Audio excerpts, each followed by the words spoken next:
Welcome, everyone, to the La Jolla Cosmetic Podcast. I'm your hostess, Monique Ramsey, and today I have a local radio talent. She's been on the radio here in San Diego, where, everybody who's a country fan, if you start your morning in San Diego, you probably hear her.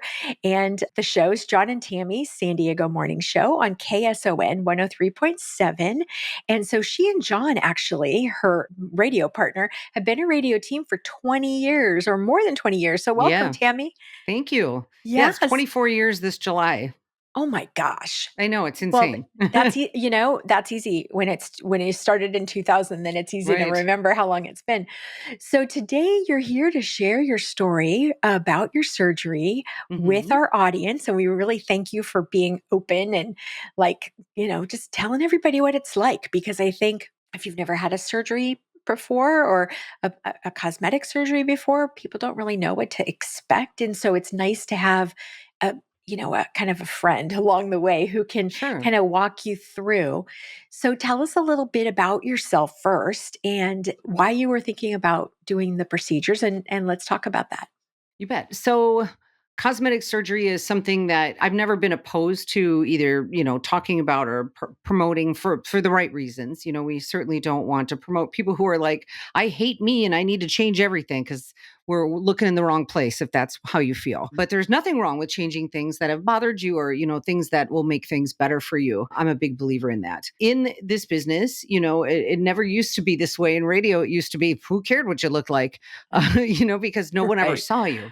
Right. And that's certainly not the case anymore. And not that I was embarrassed or ashamed or anything about what I looked like, but I just wanted to feel on the outside how I feel on the inside.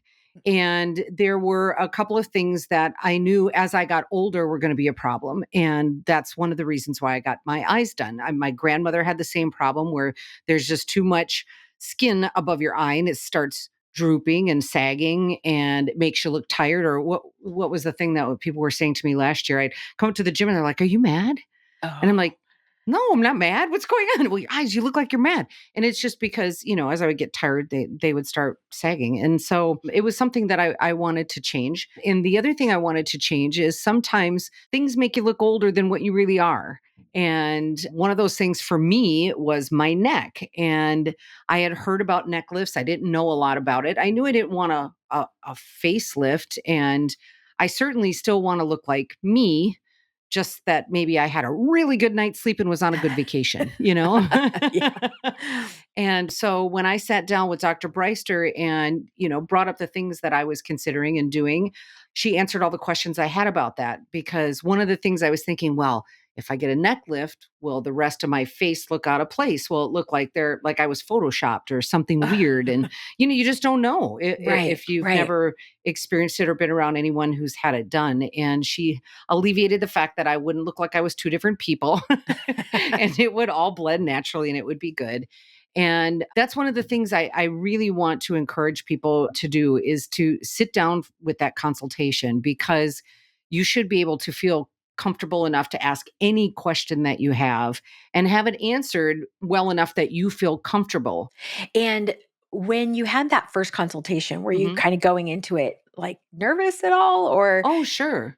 yeah? Sure. I mean, people think, like you just don't know what it's going to be like. I mean, I've had a few surgeries in my life. I had a cesarean, I had my tonsils out, Oh, right. my wisdom teeth removed. And so you don't know, is it relatable to that? Is it something completely different? And so, yeah, I was nervous, but it didn't take long for that to go away.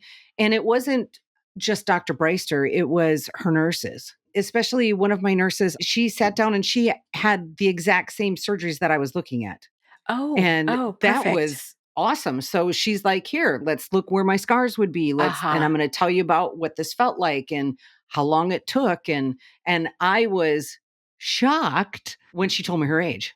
I couldn't believe it. Oh, And the best part about it is when I looked at her, sometimes you look at people sometimes, and especially, in this day with Hollywood, right away people have had a lot of work done. I had no idea. yeah. But yet I was still shocked by her age, and that really made me feel good. And then another one of her nurses, I just thought this was so sweet and really made me feel good. She said, "I love Dr. Breister. Her stitches are so delicate." Oh, That's what we want, right? Right? And Yeah. that's a good word for when you're talking about having surgery on your face, you Right, know? right. And they Mhm. know because they see him all the Sure. time. So in that appointment, did she do any showing of like what you might look like after surgery, or was there any imaging, or was it more about before and after pictures, or what was kind of the thing to help you visualize what would happen? Sure. Because like, if there would have been an implant involved, like we had talked about a chin implant, but it was something that I didn't want to do. I think we would have done that, but we didn't need to.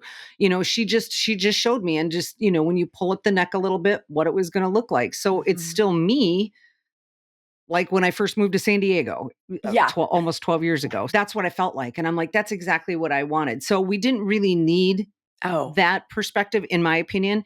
And also, one of my coworkers had that same eye surgery that I was going to have. Ah. And so I got to see firsthand, you know, how that was. Yeah, and I feel like having an eyelid lift is like probably the most bang for your buck kind of procedure, because it tends to be that area that you look the most tired, that Sure. you kind of age the quickest, maybe, or Mhm. that's the first signs of aging are around the eyes. I think with eyelid surgery, it's one of those procedures where it's a serious procedure, but in terms of against a mommy makeover, or, Sure.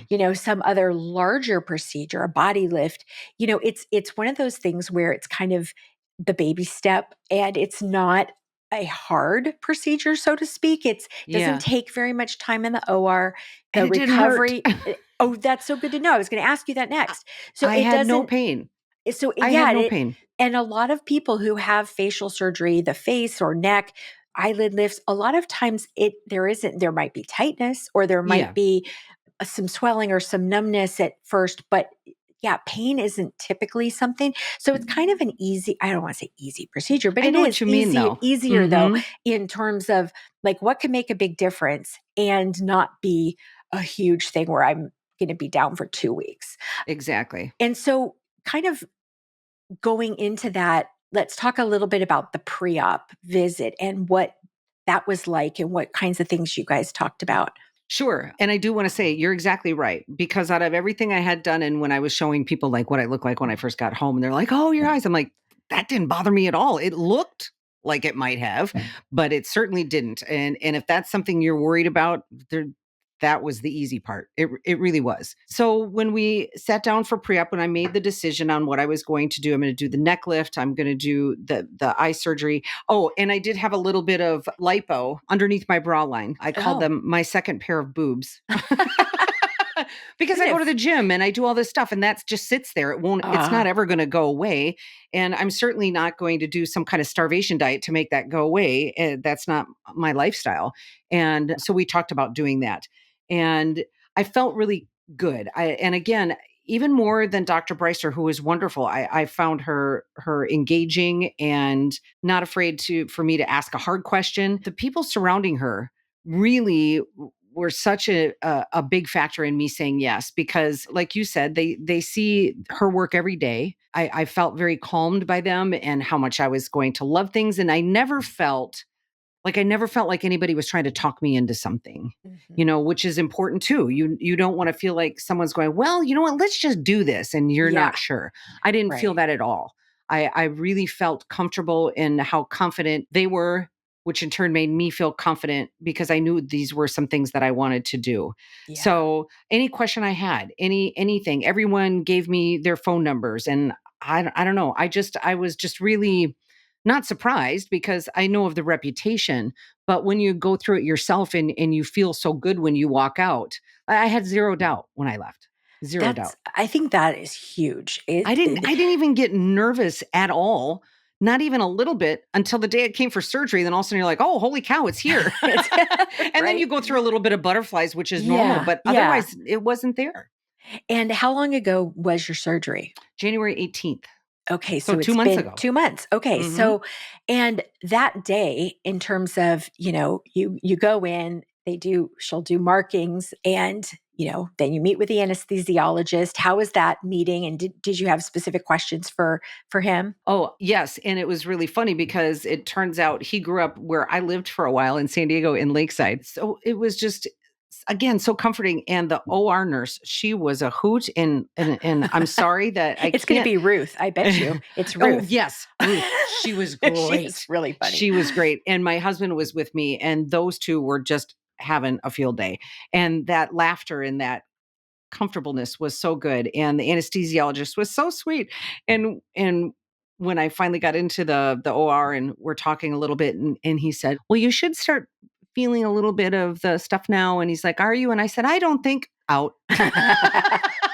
And that's the last thing I remember until I woke up. But he was really good, very calming, very sweet. Yeah, I bet you had Dr. Haas, because I know he Yes, grew up here in San Diego. Yes. And he is just the best. And he's been with us like 25 years. I'm like, how is that possible? He feels almost like it was, this is going to sound weird, but I mean it in the sweetest way. He's like a hug from a teddy bear. Oh, You know what I mean? bet He he's was gonna so love to hear comforting. that. Yeah. Yeah. Yeah. And I think that is something, because it's like another level of, you're concerned about, okay, what's the surgery going to be, and what am I going to look like, and how am I going to feel, and is there going to be pain, and when can I go on a walk, and all those things that are in your head, or do I have the right food at home? And, Yes. and then you've got a different level of concern that, it's like, well, what's it, especially for people who maybe have never had anesthesia before, like, what's that going to feel like? Because even with the C-section, I had two of them, you're awake, right? Yes, it's not like you're right. going to sleep and waking up and like, oh, like no time has passed. How did that happen? So I think having that knowing that you're having that meeting that morning with the anesthesiologist, it makes you feel good to know you're going to have questions that are specific to that one topic with the doctor that morning. So nothing was like cold and clinical. Everything was honestly like you were a family member. It just, you really felt invited, and you should be here. And of course, I'm going to take care of you, and you have nothing to worry about. And that's what it felt like. And did you have any worries before surgery? No, I mean, for the most part, I try not to. I try not to go down that route ever anyway, because I'm making the decision. I'm doing it anyway. So if I had questions, I could call and ask, or get those questions answered. But I try not to let fear or worry even enter my mind, because I can't change it by worrying about it. That's true. So what am I really worried about? Is it something that can be answered with a question? Then I can ask a question. If it's just worry to worry, that's just a waste of my energy and time, and you can't do that. That's so true. And I think that's true. Ahead of time, it doesn't get you and your body and your mind mentally and physically prepped.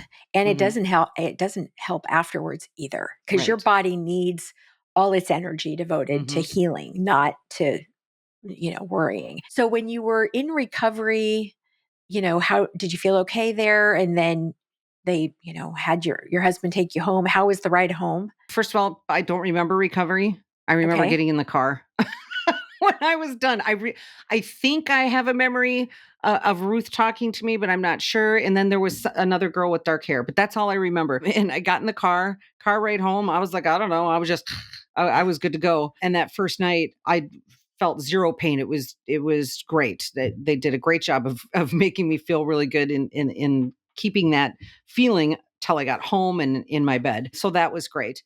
And I was kind of dumb, because the next day you have to come in and get your bandages off my head, right, and changed. And I was like, oh, I feel so good. I don't even think I need the pain pills. And they're like, oh, I don't think that's smart. Because I had felt so good with everything else, and I'm going to tell everybody right now, if you have the surgery, and even the next day, if you're like, oh, I feel good, I don't need the pain pills, take them, because eventually I'm sure it's from the anesthesia and all that was still kind of there. So that was keeping me feeling pretty mellow, but do take them, and do it just like you're supposed to. You can eventually wean off of them. So don't let that panic you, Yeah. And I think that's, we've talked about that topic on this podcast before, is staying ahead of the pain. And, 3 days of pain pills or whatever it's going to be isn't going to be enough to make you be addicted. Right. It's really about your comfort so you can rest. Because if you don't take them with every Right. 6 hours or whatever that they recommend, then when it starts to hurt, it's really hard to catch up. It's hard Catch to up. even get Yes. back to a baseline. Yep. And that's where you can really, then you really start to feel bad.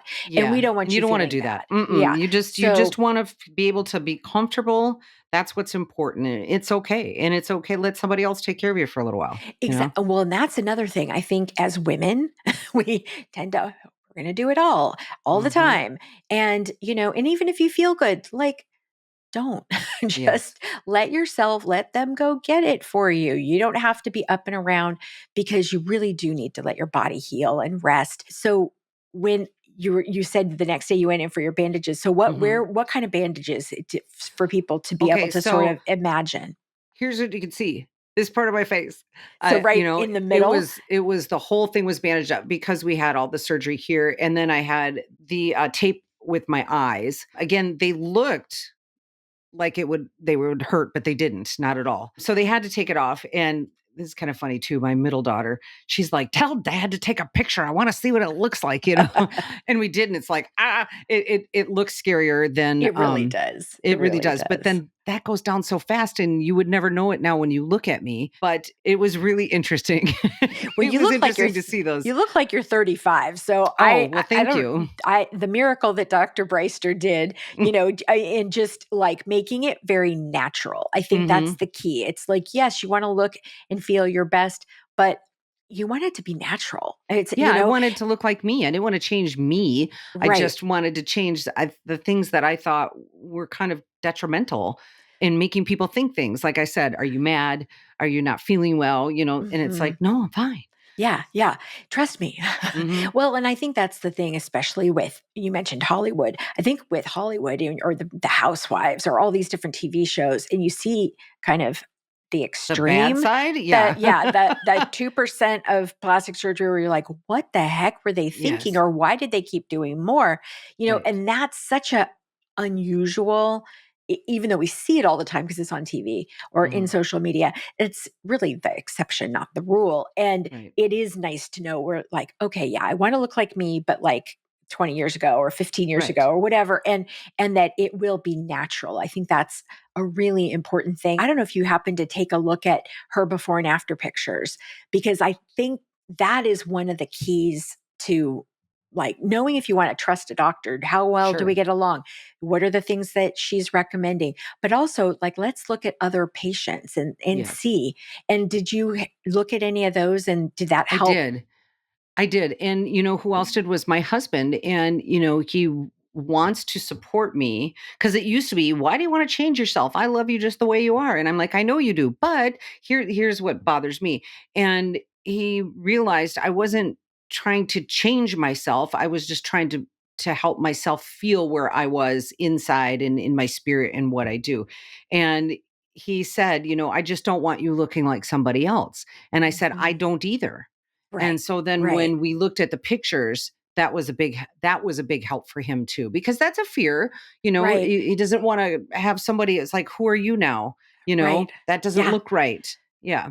Yeah, I think and that's a good point. We talk about that, with facelifts, but also like breast pictures. Like sometimes Hmm. people are like, "Oh, I want to look like this lady." It's like, no, that isn't how she started out, and that's you're going to Right. look like you, but better, and in that Right. the goal that you're looking for, facelift or eyelid lift, necks. I mean, neck I think is it's a wonderful thing to be able to kind of again, that's probably eyes, and then neck is that kind of that second place. You get that Right. extra, the jowls and you're like, wait, what happened? Well, I was joking that I was starting to look like a thumb, Oh, like that was my joke.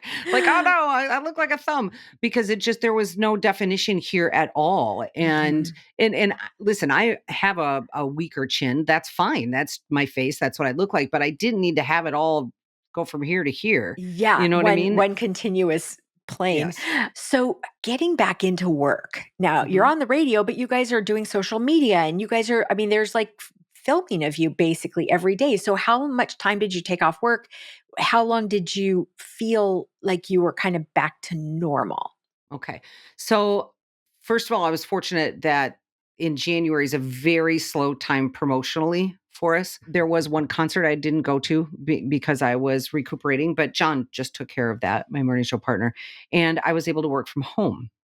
And I have a wonderful boss who really encouraged me. He said, if you have this opportunity, take it. I want you to be happy. And so I originally was just going to take 1 week off to work from home, and I was going to come back the second week. But I still wasn't sure. And he said, just stop, just work from home. That you're fine.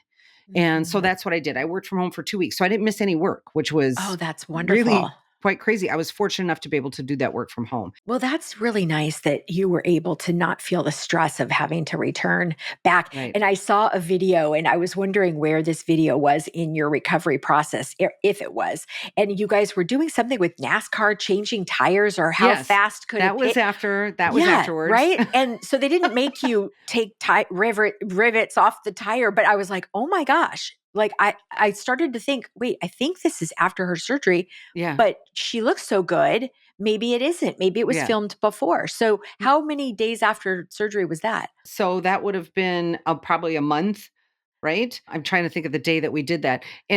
And the whole thing was who could get the tire changed faster, John or I. Right. And so I just worked smarter and had the guys do it for me. Yeah. I went and took one off, and then I'm like, you guys do it, Yeah, I have a and pit crew.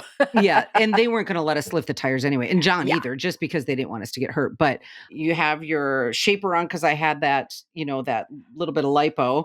But otherwise, I mean, and like when I wear the tape, I don't have anything on today because I have an appointment right after this for my follow up. So I want her to be able to see everything naturally, Uh-huh. and so no makeup, nothing. But the tape, you can't even see it. Yeah, And plus with the neck lift, your scars were in here, Mhm. so Yeah, yeah. and did you find that you were able to, between your eyes and your neck, like were you able to cover up your scars pretty, or disguise them or hide them pretty well? I never really had to Ah. because my hair covered here, right? Mhm. Like in front The of your eyes, ears. and if I Uh-huh. put the real thin, if I took the tape that you use to put on the scars to help them, and you make it real thin, if you're not wearing makeup, you can't even tell it's there. Wow. So, Yeah. and that's how thin those little scars are, and they're right in your smile lines, so Mhm. you don't see Yeah, them. and it's interesting with the blepharoplasty, which is the eyelid lift, that they put the scars kind of right where you would naturally have a little crease. And so Mhm. it makes it's like they're sort of disguised. And Mhm. I think that's the funny thing about patients who want surgery and then they'll go, but are there scars? Well, yeah. Right. You can't have it. You can't have it both ways. There Right. is a scar, there's a trade-off, but they're trained to do things in a way that's going to be supernatural and not, it's going to be red for a little while, or, you Mhm. might have to do some special cover up, maybe, but it tends to be something that is pretty easy to, or easier than you might think Yeah. to disguise. I think in that first few days, you're like, how is like you're antsy for Yeah, things to because make. one of my eyes, the eyelid got real black and blue looking, and it looked like I went a few rounds with Mike Tyson, and here it bruised up, and you could see it. But the sunscreen, the tinted sunscreen that Mhm. they have with the med spa, that was enough to cover everything. Yeah. You didn't Yeah. have to wear anything heavy at all. If I had to cover up a bruise, I would just use that, and it was perfectly blended. Yeah, Mhm. and they can give you arnica. I think they give you arnica Mhm. gel or roll on or something, and that helps with the bruising. And because it can happen, and it's funny how your Sure. body, you might have one side of your body have more swelling than the other, or take longer to heal. And it's all about patience. It's the long game. You play the long Yeah. game in this. But was there anything along the way, either before surgery or after, that surprised you or that you weren't expecting? I guess I was not expecting, why don't my eyes hurt? Did they do Oh, it right? I mean, I did expected they some kind of forget? pain there. Yeah, I Oh. mean, it felt a little, that was surprisingly wonderful. And I guess I wasn't expecting, and it makes sense. I wasn't expecting, like, at first you're like, when you go to Right. turn, Yeah. you're, and you have that internal fear, like, if I turn, is my face going to fall off, which is Yeah. really silly, but that's a Right. protective thing, right? You get this Right. Yeah, you kind of protective feeling hold around you. everything together. Mhm. So And just then twisting your once, neck. And yeah, did it feel tight in Yeah, that it was. area? And especially here, it was tight. Like in And the lower jowl, yeah. like for the people who are only And I listening. was a little afraid, like when they're like, okay, massage. And I was probably not, I'm probably not doing as hard as I was. And then when Dr. Breister came in and she's like, and I'm like, Oh. and I'm like, she knows what she's doing, Tammy. Don't, Yeah, so she's not going to suddenly wreck well, everything. yeah, that is funny. It's like we don't know, like, Right. what does massage mean? And so You once know? she showed me that, then it was like, oh, I just went to town on things. And so it feels Yeah. good now. And I catch myself sometimes still doing it. Yeah, no, But that's good. yeah. And I remember, so my uncle was a plastic surgeon, and when somebody was, maybe it was me, complaining about a scar, he goes, "Just rub it." I Yeah. go, "Rub it?" He goes, "Yeah, rub it." And I thought he was kind of joking, but then he wasn't, because you're bringing some circulation to the area. It can Right. help flatten out a scar. I'm like, "Rub it." Like, what is he? But he meant it, and I've heard it Hmm. since then. And it's funny, because we as lay people, like, why would they tell us to rub it? Like, Yeah. I'm really asking you a serious question. And he goes, Hmm. "No, it's going to help. I promise." Yeah. So, those are the little things. Was there any part in recovery, let's say like the first 3 days or the first 5 days, was there anything that you would say to somebody, make sure you have this at home? I would make sure to go through everything you're given, to make sure that you read through everything, even if you think, oh, I know it. Read through Mhm. everything so that you feel like you're not missing something. Because I know a couple of times I'm like, did I do that right? Did Yeah, I?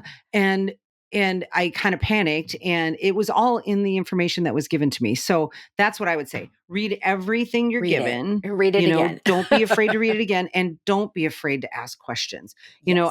I had, after my surgery, was it the second weekend? I bumped my ear, Mm. right? And I must have done it in my sleep. I woke up, it was bleeding, and I panicked. Oh I gosh. freaked out. Like, is my ear not going to heal right? Did it come off? You know what? And Dr. Breister had said, anytime, doesn't matter. So my husband took some pictures of it and he texted it to her, and she answered back right away. And she's like, it's fine. I know it's going to look weird. It'll be okay. And Mhm. then you were talking about how one side of your body heals better or does things. This side of my body seemed to not want to heal as fast as this side, but this side bruised more, which is weird, right? Isn't that funny? Yeah, it's Yeah. so odd. And no, I think we as people think about our body as one whole unit, and it is. Mhm. However, like, we're very asymmetrical. We're, and bruises will end up on one side, or there's more fat on this thigh than the other one. It's Yeah. crazy. And I never really thought about symmetry until I was working here and Mhm. saw that, oh yeah, man, that person's cheek is flatter, and maybe it's because they Right. sleep on that side of their face, Right. and they've been doing that for 20 years. But it's interesting how you heal, and sometimes the things that you find might bother you, like, oh, but this eyelid is lower than this other eyelid. It all works out. Yeah, it does. And It does. things will resolve themselves, and you have to give it time. And that's that, Right. again, about that patience and just waiting. And if there's something not right after everything's healed, we'll fix it. We can Yeah. talk about how to address it. But sometimes the little things that worry you turn out not to be things. Yeah, I would say never be afraid to call, never be afraid to ask. Yeah. No one's going to be mad at you because you're like panicking over something or you were Yeah. scared about Well, something. and especially with the internet. Yeah, Back in the day, if we didn't have the internet, it was like, well, I guess everything's fine. But now, everybody's looking up everything all the time, and God only sure. knows what's out there in terms Yeah. of information. Is it good information or bad information? And we want you to have good information. So, what would you tell somebody who's thinking about having any kind of plastic surgery done? The first thing is why. That's a really important thing. We talked about this right in the very beginning. If you think plastic surgery is going to fix everything, that's not the right reason to go into it. Now, if your thing is like years and years and years ago when I got an augmentation, it was because I was tired of jumping in a pool and my top coming off, right? Or you have a shirt and it's really nice, but doesn't fit you right. Mhm. That's why I wanted it. I wanted it for me. So that is fixing a problem in a way. But what I mean by that is if I get my nose done, then my life will be perfect. No, Uh-huh. if you get your nose done, you'll feel better about your nose. Right, right. That's what you have to do. So look at the why. And then once you have that, you need to find the right doctor. And it's okay. And you might go through a couple of doctors. No one's going to be offended by that. I think we're all, and especially women, we're always afraid of like, oh, I don't want them to think I don't like them. But if you don't gel, that's not a good combination because you're not going to ask the questions. You're not, that's not going to work. So sit down with that, find the doctor that works well for you, and then ask all the questions. Yeah, I cannot agree more about, eh, we have had patients who say, I'm going to have 5 consultations and oh, okay. Like it's good. Mhm. And even if you had 5 consultations with out of the 6 doctors in our office, or you do 5 around the San Diego County, it is so much about the relationship that you Mhm. feel comfortable with that doctor, with their team, with like looking at their reviews or looking at their before and after photos. Did they blow you off or did they really listen to you? Right. And or did they try to talk, like to your point, did they try to talk you into something that you were not Right. really comfortable with? And, all of those things together. And sometimes you have to sit with the information for a little Mhm. while before you're ready to make the next step. Because Right. sometimes the hardest step is the first one, and it's that consultation. And so tell us a little bit about before we wrap up, that time with Dr. Breister sort of before, during, and after. And like, what is she like, bedside manner and all that? Well, I don't, when she walks in, the first thing I noticed about her was her smile, and she looks right in your eyes. It isn't, how sometimes, and it's just because they're super smart. Sometimes doctors, they don't even look at you, right? Because they're doing their things. She looked right at me, and what are you thinking? And then would wait, and listened. She listened really well and answered all my questions. And then when I came back again and we sat down and I said, okay, this is what I think I want to do. And she said, this is how I feel if we do that, which is important too, because I want her feeling confident about what she's doing. And then, coming in, I felt like the last thing you want to do is, do I have to go back to the doctor? Do I have to go back to the doctor? Right. And I live out in Crest, so coming to La Jolla could sometimes be a pain in the butt. But I was glad how many times that I came in. Okay, your next appointment is here, so I can check this. Okay, now your next appointment is here, and I liked that. I didn't feel like, yep, you're done. We'll see you in 2 months. You know what I mean? There was that. That was very comforting. Very comforting. I'm like you. I want to know why we're doing it.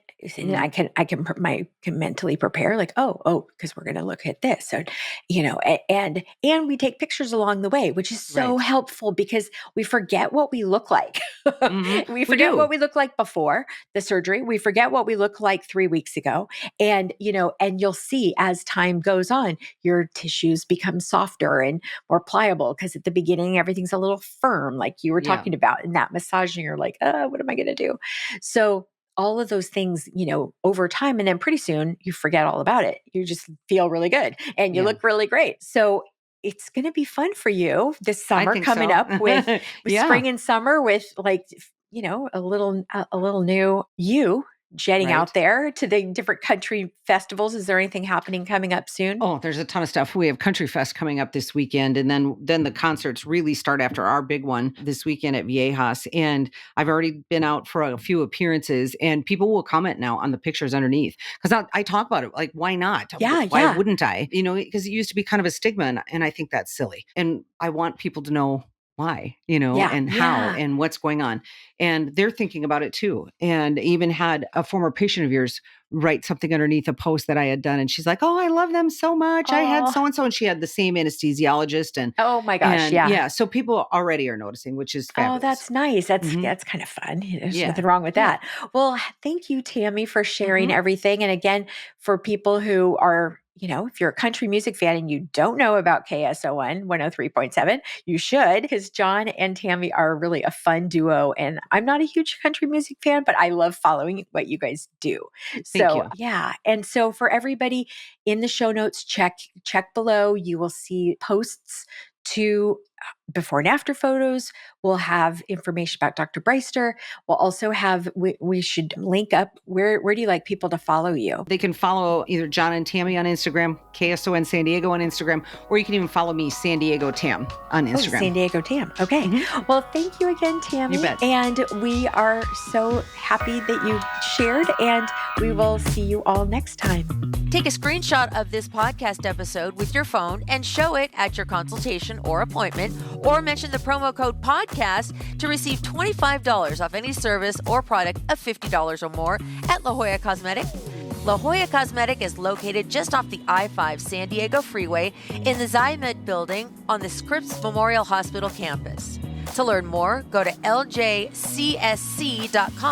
or follow the team on Instagram at LJCSC. The La Jolla Cosmetic Podcast is a production of The Axis, TheAxis.io.